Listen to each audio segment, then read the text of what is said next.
época das grandes embarcações, os alimentos agrícolas, em particular, experimentaram grandes deslocamentos entre os mais diversos cantos do planeta, promovendo trocas e influências culinárias entre culturas distantes e distintas. Ao Brasil, logo chegou o coco, que tem origem na Índia ou no Sri Lanka, mas que no nosso país já veio de Cabo Verde. Ao Brasil e à América Central também foi trazida no início da colonização a cana-de-açúcar, que tem origem no Sudeste Asiático. Uma história fantástica é a do arroz, uma das plantas mais populares da história. Não se sabe exatamente onde surgiu, mas sabe-se que o seu cultivo se deu na Ásia, na região da Indonésia, na China, 5.000 anos atrás, mas que os índios brasileiros já o conheciam, assim como ao feijão, quando da chegada dos portugueses, embora o cultivo do milho branco do Rio, como era chamado feijão, só tenha crescido com a colonização. E do continente americano, os colonizadores levaram a batata, o milho e o cacau. Ao longo do mês de março, todas as terças, quartas e quintas-feiras, o Jornal Futura exibe uma série de reportagens sobre a história de 12 alimentos que fazem parte da mesa brasileira, principalmente aqueles que são formadores da cultura culinária nacional, mostrando a trajetória de cada um deles e a sua produção na atualidade. A gente começa hoje com o café, que é originário da Etiópia, na África, e um dos produtos mais produzidos para exportação no mundo todo. Quem foi conhecer a história do café e mostra pra gente é a equipe da TV Unital de Taubaté, São Paulo. De manhã, à tarde, depois do almoço, na reunião da empresa, o famoso cafezinho não pode faltar. O Brasil é o segundo maior consumidor de café no mundo, ficando atrás só dos Estados Unidos. Segundo essa nutricionista, o café traz benefícios à saúde. O café está sendo descoberto aí desde algum tempo que ele tem os compostos, chama compostos fenólicos, eles são antioxidantes.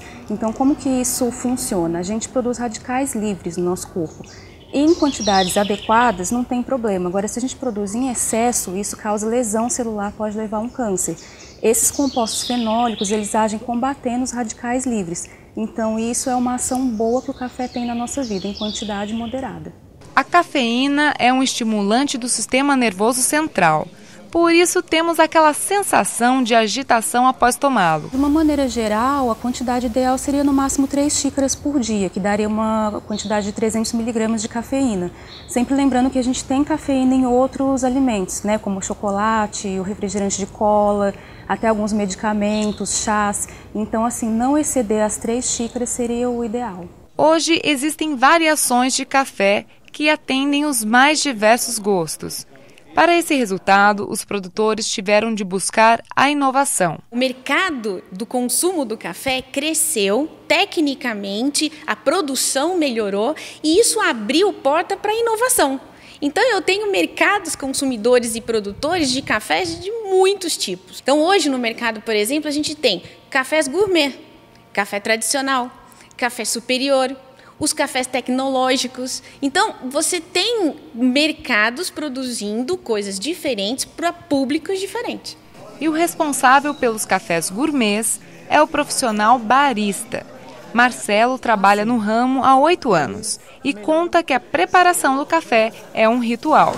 O barista, ele é o profissional da indústria do café, do mercado de café, responsável pela qualidade do café na xícara, na ponta da cadeia. E para que ele consiga elevar o café que ele está trabalhando ao melhor potencial, a sua melhor extração, ao seu melhor momento, ele precisa ter conhecimento de toda a cadeia, porque a variedade é infinita, principalmente no Brasil, é o maior produtor mundial, então é um mercado fantástico para a gente. Aqui a gente tem muitos terroir, muitas variedades de solo, que dá uma infinidade incrível de aromas e sabores para a gente, juntando com as variedades de café que a gente tem. Mas para chegar à nossa mesa, o famoso cafezinho passou por períodos de muita disputa de mercado e discussões políticas.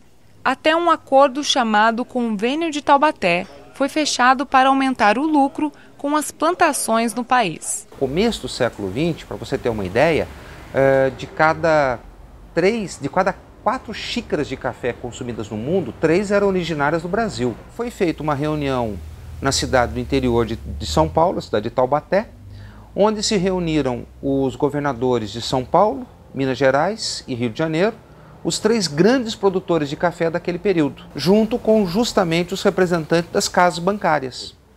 O convênio foi assinado e a partir daí houve um comprometimento de que toda a produção de café feita no Brasil, ela seria garantida e comprada por esse fundo garantidor. Se não houvesse mercado para consumir esse café, não tem problema, porque caso houvesse a cobrança desse empréstimo, e sempre houve, seria dividido pela população toda. Isso aí nós podemos chamar de uma socialização do prejuízo. Posteriormente a isso, a crise de 29 fez com que os principais importadores do café brasileiro cortassem custos.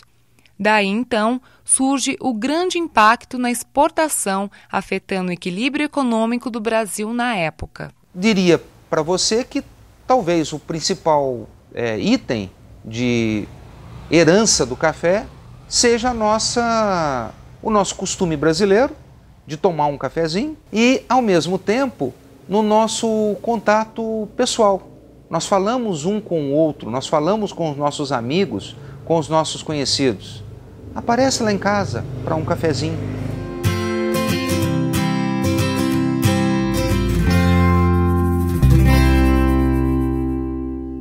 A gente fica por aqui com essa informação, com a edição do Jornal Futuro de hoje, que teve a produção da nossa equipe do Rio de Janeiro e das nossas parceiras TV Unital de Taubaté, São Paulo, e também a UX TV de Caxias do Sul, Serra Gaúcha. A gente se vê de novo amanhã às 5 horas, tá? Te vejo. Uma ótima noite.